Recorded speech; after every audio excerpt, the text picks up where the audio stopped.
En el verano de 1970, bajo el abrasador sol mexicano, la selección uruguaya vivió una trágica y emotiva trayectoria, llegando al torneo como excampeones, con la sangre de la garra charrúa, espíritu guerrero. No eran solo un equipo, sino un símbolo de resiliencia, alcanzando las semifinales y solo deteniéndose ante el gran Brasil de Pelé, y luego cayendo lamentablemente ante Alemania Occidental en el partido por el tercer puesto. La generación uruguaya de 1970 aún es recordada como uno de los equipos más resilientes de la historia.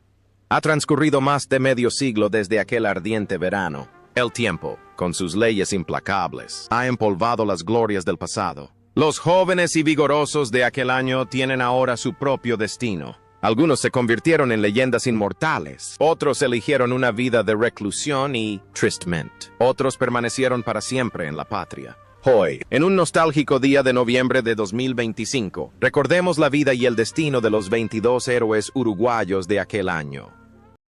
Atilio Anqueta, Defensa Central, DF. Con solo 21 años en la Copa Mundial de 1970, fue uno de los mejores defensas centrales del torneo. Una roca en la defensa con un estilo de juego extravagante pero sólido. A pesar de su juventud, nacido en 1948, Anqueta mostró la compostura de un veterano. No solo era fuerte en la entrada, sino que también tenía una excelente lectura del juego y un ataque agudo. En México 70, fue elegido para el equipo del torneo, un gran honor, junto a leyendas como Beckenbauer y Carlos Alberto. Tras la gloria mundialista, la carrera de Anqueta dio un giro brillante en Brasil. Fichó por Gremio y se convirtió en uno de los ídolos más importantes de la historia del club. La gente de Porto Alegre lo adoraba no solo por su talento, sino también por su lealtad y profesionalismo. Jugó brevemente en Nacional antes de retirarse. Tras colgar las botas, la vida de Anqueta estuvo ligada a la música y al arte. Un alma artística se escondía tras la apariencia de un guerrero defensivo.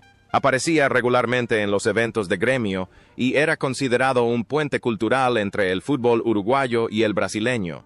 Curiosamente, la tranquilidad y elegancia de Anqueta en la cancha parecen reflejarse en su vida personal. Sin ruido ni escándalo, elige una vida tranquila, respetado tanto por sus rivales como por sus compañeros. Un auténtico caballero del fútbol sudamericano.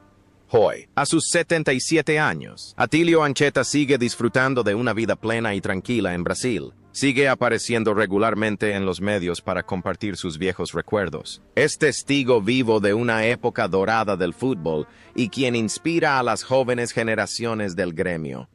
Juan Mujica, de 26 años y nacido en 1943, era un lateral excepcionalmente completo para Uruguay en aquella época. No solo era sólido en defensa, sino que también poseía la capacidad de apoyar ataques fuertes y jugadas audaces en ataque. En el Mundial de 1970, Mujica fue quien marcó el primer gol de Uruguay contra Israel, sentando las bases para su ascenso a semifinales. Su incansable estilo de juego, tanto ofensivo como defensivo, se convirtió en una pieza clave del sistema táctico uruguayo, aportando equilibrio e innovación por las bandas. Mujica desarrolló su carrera a nivel de clubes en Nacional, donde ganó todos los títulos continentales. Posteriormente, se trasladó a Francia para jugar en el Lille y el Lens, dejando una gran huella en Europa. Tras retirarse, Mujica se convirtió en un talentoso entrenador, dirigiendo a Nacional y a numerosos equipos de Colombia y Costa Rica. Es una persona con una mentalidad futbolística moderna, siempre en busca de la innovación. Su vida fue una serie de viajes ininterrumpidos, de Sudamérica a Europa y viceversa. Un hombre trabajador, siempre dedicado y responsable. Sin embargo, el 11 de febrero de 2016, Juan Mujica falleció a los 72 años. Su fallecimiento es una gran pérdida para la comunidad futbolística uruguaya y los clubes que entrenó. Ya no está, pero su gol contra Israel y sus incansables carreras en México 70 siguen presentes en la memoria de la afición.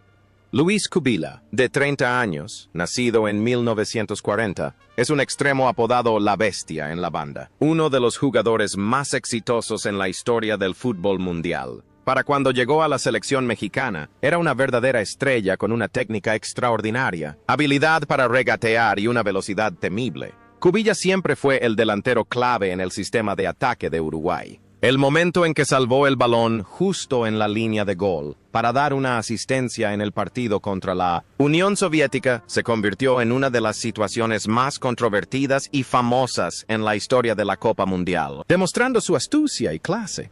La carrera de Cubilla es una vasta colección de títulos con Peñarol, Nacional y Barcelona, España. Pero su carrera como entrenador es aún más brillante al convertir a Olimpia, Paraguay, en una potencia continental. Es una personalidad impulsiva, pero talentosa, un verdadero padrino del fútbol sudamericano. Su vida estuvo llena de historias de travesuras y un hambre insaciable de triunfo. Vivió y respiró fútbol hasta sus últimos días.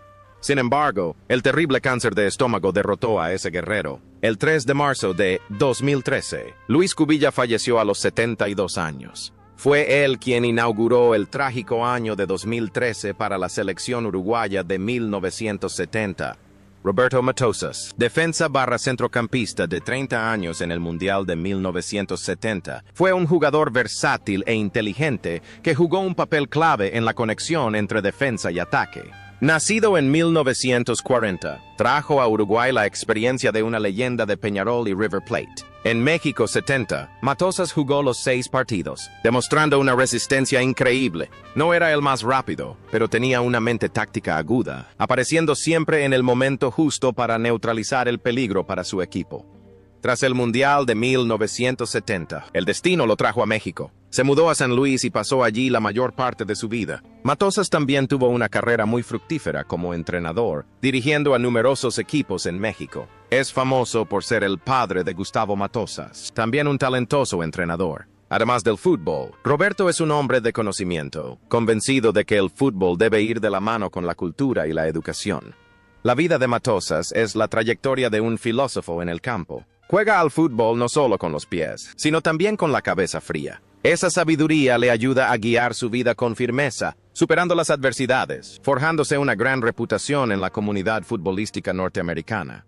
Actualmente, a sus 85 años, Roberto Matosas aún reside en México. Se ha retirado de la escena futbolística, disfrutando de su vejez con sus hijos y nietos. Aunque ya no dirige directamente al equipo, sus opiniones profesionales siempre son respetadas por la afición mexicana y uruguaya. Julio Morales, de 25 años, nacido en 1945, jugaba como delantero y era conocido por el apodo de Cascarilla, a pesar de su baja estatura. Poseía una técnica excelente y era una punta de lanza peligrosa en el ataque uruguayo. En el Mundial de 1970, Morales no jugó todos los partidos, pero siempre que entraba al campo, marcaba la diferencia gracias a su velocidad, habilidad y capacidad para desestabilizar la defensa rival, convirtiéndose en un delantero de ataque típico y efectivo. Tras el Mundial, se convirtió en una leyenda en Nacional y luego en el Austria de Viena, Austria, donde jugó durante muchos años y se convirtió en un ídolo en Europa. Fue uno de los primeros jugadores uruguayos en destacarse en el campeonato nacional austriaco. Morales tuvo una vida bastante tranquila. Tras retirarse, se mantuvo fiel al fútbol juvenil. Sin embargo, la ley del nacimiento, la vejez, la enfermedad y la muerte no perdona a nadie. El 14 de febrero de 2022, el día de San Valentín, Cascarilla falleció en Montevideo a los 76 años, dejando un recuerdo imborrable para la afición de Nacional. Julio César Cortés, de 29 años, nacido en 1941, juega como delantero/centrocampista y es conocido como El Pocho. Es un jugador discreto pero indispensable.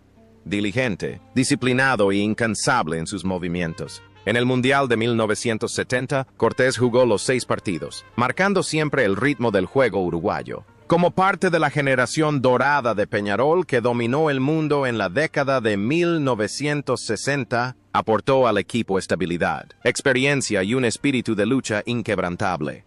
Tras el Mundial, Cortés tuvo una interesante carrera nómada jugando y entrenando en diversos países centroamericanos como México, Guatemala y Costa Rica. Se convirtió en un misionero del fútbol, llevando la mentalidad de campeón a nuevas tierras. Tuvo especial éxito como entrenador en Guatemala, liderando al equipo a ganar el campeonato de la UNCAF en 2001. Su vida estuvo llena de aventuras, pero su corazón siempre estuvo en Uruguay. Vivió sus últimos años en Centroamérica, donde fue venerado como una leyenda. Sin embargo, la triste noticia llegó no hace mucho. En julio de 2025, Julio César Cortés falleció a la edad de 84 años. El fallecimiento de El Pocho es un doloroso recordatorio de que esa generación dorada nos está dejando lentamente para siempre. Luis Ubiña, de 30 años y nacido en 1940, fue el capitán ejemplar de Uruguay en el Mundial de 1970. Jugando como lateral derecho, era considerado una roca en la banda, manteniendo siempre la compostura y la serenidad en cada situación. Con el brazalete de capitán en la mano, Ubiña no solo dirigía con su voz, sino también con su tenaz espíritu de lucha y su actitud tranquila. Siempre aparecía en los puntos más calientes, manteniendo la defensa firme e infundiendo confianza en sus jóvenes compañeros en los partidos más intensos. Tras el Mundial, Ubiña continuó conquistando la cima del fútbol con Nacional en 1971. Era el tipo de jugador que dedicó toda su vida a la bandera y la camiseta, sin importar la fama ni la fortuna. Tras retirarse, vivió una vida sencilla y humilde en el barrio del Cerro, donde nació y creció. Participó en actividades comunitarias, ayudando a niños pobres a jugar al fútbol, fiel a las cualidades de un gran capitán. La imagen de Ubiña en el campo es la de un guerrero majestuoso, pero en la vida real es un vecino amable y adorable. Ese contraste solo realza su gran personalidad. Pero entonces, el destino llamó a otra leyenda en 2013. El 17 de julio de 2013, Luis Ubiña falleció a los 73 años. Se fue apenas unos meses después que su compañero Mazurkiewicz, dejando un enorme vacío en la defensa del equipo celestial. Julio Montero Castillo, de 26 años y nacido en 1944, es un defensa centrocampista con el auténtico espíritu guerrero de Uruguay. Es famoso por su estilo de juego feroz y su espíritu inquebrantable, la personificación perfecta de la garra charrúa. En México 70, Montero Castillo fue el escudo de acero frente a la portería, listo para llegar a cualquier punto crítico y proteger al equipo local. Jugó los 6 partidos, convirtiéndose en un apoyo espiritual insustituible para todo el equipo. Cabe destacar que también es el padre del famoso jugador Paolo Montero, quien posteriormente heredó su tenacidad. Tras el torneo, continuó cosechando grandes éxitos con Nacional, especialmente la Libertadores y la Copa Intercontinental de 1971. También viajó a España para jugar en el Granada. Su mayor legado al fútbol, además de los títulos, fue su hijo Paulo Montero, quien posteriormente se convertiría en un legendario central de la Juventus con un estilo de juego apasionado, al igual que su padre. Su vida tras la jubilación siguió estrechamente ligada al fútbol, siguiendo y apoyando con regularidad la carrera de su hijo. La tenacidad de Montero Castillo en la cancha parece haber forjado un hombre fuerte en la vida. Es un pilar sólido para su familia, que ha criado a una excelente nueva generación. Hoy, a sus 81 años, Julio Montero Castillo disfruta de su vejez en su ciudad natal, Montevideo. Aunque su salud ha empeorado con el tiempo, aún le brillan los ojos al recordar las viejas batallas. Es considerado uno de los veteranos más respetados del Club Nacional. Ildo Manero, de 22 años y nacido en 1947, fue el joven talento más brillante de Uruguay en el Mundial de 1970. Jugando como mediocampista, aportó creatividad y suavidad al mediocampo. El gol crucial contra Suecia en la fase de grupos no solo salvó a Uruguay del riesgo de eliminación, sino que también marcó el surgimiento de una nueva estrella. Con su hábil técnica individual, su hábil manejo del balón y su aguda visión táctica, Maneiro se convirtió en el factor que marcaba la diferencia cada vez que el equipo necesitaba un momento explosivo. La carrera de Maneiro floreció entonces. Se mudó a Francia para jugar en el Lyon, una decisión pionera en aquel entonces, y se convirtió en uno de los mejores jugadores extranjeros en la historia del club. Tras retirarse, se convirtió en entrenador y dirigió a la selección uruguaya. Era una persona con una mentalidad futbolística romántica, que siempre destacaba la belleza de la forma de jugar. Maneiro dedica su vida tras los focos a la formación de jóvenes. Quiere transmitir valiosas experiencias de Europa a la próxima generación. Hoy, a sus 78 años, Ildo Maneiro sigue vivito y coleando. Es invitado a menudo como analista en partidos importantes y es una figura muy respetada en el fútbol uruguayo. Ladislao Mazurkiewicz, un portero de 25 años nacido en 1945. Fue apodado La Araña Negra y fue el mejor portero de la Copa Mundial de 1970. Nadie puede olvidar sus extraordinarias actuaciones en México. Mazurkiewicz fue el alma de la portería uruguaya, siempre apareciendo en el momento justo con atajadas ultra rápidas. El momento en que se enfrentó a Pelé en la jugada imposible en la semifinal todavía se repitió millones de veces. A pesar de haber sido engañado por un tiro fintado, su comportamiento y rendimiento durante todo el torneo aún lo convirtieron en una leyenda, merecedor del título de mejor portero del torneo. La carrera de Mazurkiewicz estuvo marcada por la gloria con Peñarol, ganando la Libertadores y la Copa Intercontinental. Después de 1970, se mudó a Brasil para jugar en el Atlético Mineiro, donde también se convirtió en una leyenda. Ostentó el récord de más apariciones de un jugador uruguayo en el Mundial durante mucho tiempo. Tras retirarse, se convirtió en entrenador de porteros, continuando su dedicación a Peñarol. Su vida privada era bastante reservada, pero siempre se le consideró un hombre cálido y humilde, en contraste con la fiereza de su portería. En el campo, era un muro impenetrable, un héroe solitario entre la victoria y la derrota. Fuera del campo, era un maestro devoto, un símbolo de profesionalismo.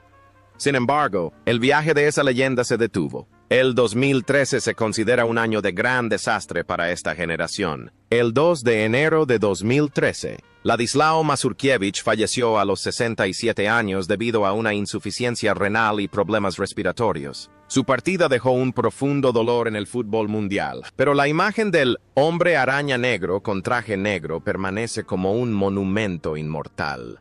Víctor Espárrago, un centrocampista de 25 años nacido en 1944, fue el héroe de Uruguay en la Copa Mundial de 1970. Se convirtió en un ícono con un solo momento fatídico, un cabezazo en el minuto 117 contra la Unión Soviética, anotando el gol de oro que envió a Uruguay directamente a las semifinales. Aunque no era una estrella ostentosa, Espárrago era conocido por su trabajo duro, inteligencia y capacidad para aparecer cuando su equipo más lo necesitaba. Y ese cabezazo histórico fue la demostración más clara de esa calidad. Tras el torneo, Espárrago se trasladó a España para jugar en el Sevilla y el Recreativo de Huelva. Pero fue su carrera como entrenador en España la verdaderamente destacable. Llevó al Cádiz, al Valencia y al Sevilla al éxito. Es respetado en Europa como un talentoso estratega que impulsó la filosofía pragmática pero eficaz de Uruguay. Eligió España como su segundo hogar, viviendo una vida privada pero próspera y respetada. Es un testimonio del éxito de los jugadores uruguayos en el viejo continente. Ahora, a sus 81 años, Víctor Espárrago disfruta de su jubilación en España. Hace tiempo que se retiró de la dirección técnica, pero aún sigue cada paso de su equipo. Dagoberto Fontes, de 27 años, nacido en 1943. Delantero, fue un jugador versátil y dedicado para Uruguay en el Mundial de 1970. Se le encomendó la difícil tarea de marcar directamente a Pelé en la semifinal. Aunque el equipo local perdió, el esfuerzo y la lucha de Fontes fueron innegables. Disputó 4 partidos en el torneo, siempre dándolo todo y demostrando la resiliencia de la selección uruguaya. Su carrera posterior estuvo asociada a Defensor y varios clubes de México, Puebla, Tigres. Vivió una vida sencilla después del retiro, alejado del ruido de los medios. Sin embargo, la triste noticia no llegó hasta el año pasado. El 4 de mayo de 2024, Dagoberto Fontes falleció en su ciudad natal, Maldonado, a la edad de 80 años. Su fallecimiento cierra otro capítulo en la historia. Julio Lozada, de 19 años, nacido en 1950, fue el delantero más joven de Uruguay en el Mundial de 1970, aunque solo era un suplente estratégico. Lozada fue fichado para crear grandes avances y adquirir una valiosa experiencia internacional. Participar en el torneo a tan temprana edad fue un paso importante para su desarrollo y posterior reconocimiento internacional. Milagrosamente, Lozada encontró su segundo hogar en Grecia. Se mudó al Olympiacos y allí se convirtió en un ídolo. Jugó durante más de una década para el club El Pireo, ganando numerosos trofeos, y es considerado uno de los mejores jugadores extranjeros de la historia del fútbol griego. Hoy, a sus 75 años, Julio Lozada sigue vivo. La afición del Olympiacos lo venera y a menudo se le menciona como una leyenda viviente. Pedro Rocha, de 27 años, nacido en 1942, centrocampista / delantero y apodado El Verdugo, fue la estrella más brillante de Uruguay y la principal esperanza del Mundial de 1970. La tragedia del equipo comenzó desde el partido inaugural, cuando Rocha sufrió una grave lesión contra Israel, lo que lo obligó a perderse el resto del torneo. Su ausencia se considera la principal razón por la que Uruguay no pudo avanzar a la final, dejando un profundo pesar en el equipo y la afición. Sin embargo, Rocha sigue siendo una gran leyenda, especialmente en São Paulo, Brasil y Peñarol. Es el único jugador uruguayo en participar en 4 mundiales consecutivos, 1962 a 1974. Su vida después del fútbol estuvo plagada de problemas de salud debido a la distrofia muscular. Murió el 2 de diciembre de 2013, poniendo fin a un 2013 trágico para el fútbol uruguayo, exactamente un día antes de cumplir 71 años. Omar Caetano, de 31 años, nacido en 1938, jugando como defensa/centrocampista y conocido por el apodo de Cacho, es una leyenda viviente de Peñarol. Aunque no jugó un solo minuto en la Copa Mundial de 1970, seguía siendo el máximo líder espiritual de la selección uruguaya. A los 31 años, Caetano era el hermano mayor experimentado, manteniendo viva la llama y tranquilizando a los jóvenes jugadores como Ancheta y Maneiro en el vestuario. Anteriormente había asistido a la Copa Mundial de 1966 y fue testigo de las mayores glorias de Uruguay en la década de 1960, aportando estabilidad y valiosa experiencia al equipo. La carrera de Cacho Caetano es una canción de amor y lealtad. Pasó casi toda su vida vistiendo la camiseta negra y amarilla de Peñarol, 1961 a 1975. Ostenta el récord de más apariciones en el Superclásico uruguayo entre Peñarol y Nacional, 57 partidos a sangre y fuego. El estilo de juego de Caetano no era ostentoso, era el tipo de lateral izquierdo testarudo, persistente y sin miedo. Tras colgar las botas, no eligió el camino de la ostentación, sino que se retiró como entrenador de juveniles y vivió una vida sencilla, muy unido a la hinchada de Peñarol. La firmeza y la lealtad absoluta de Caetano en la cancha estaban destinadas a perdurar en su vida. Vivió una vida de lealtad a su club, a sus compañeros y a su familia, convirtiéndose en un modelo ejemplar de carácter para un gran jugador. Sin embargo, las leyes de la naturaleza no olvidan a nadie. El 2 de julio de 2008, Cacho, Omar Caetano, falleció en Montevideo a los 69 años. Fue uno de los primeros de su generación en dejar el fútbol. Su fallecimiento dejó a la afición de Peñarol con un profundo pesar, pero la leyenda del rey del clásico sigue viva.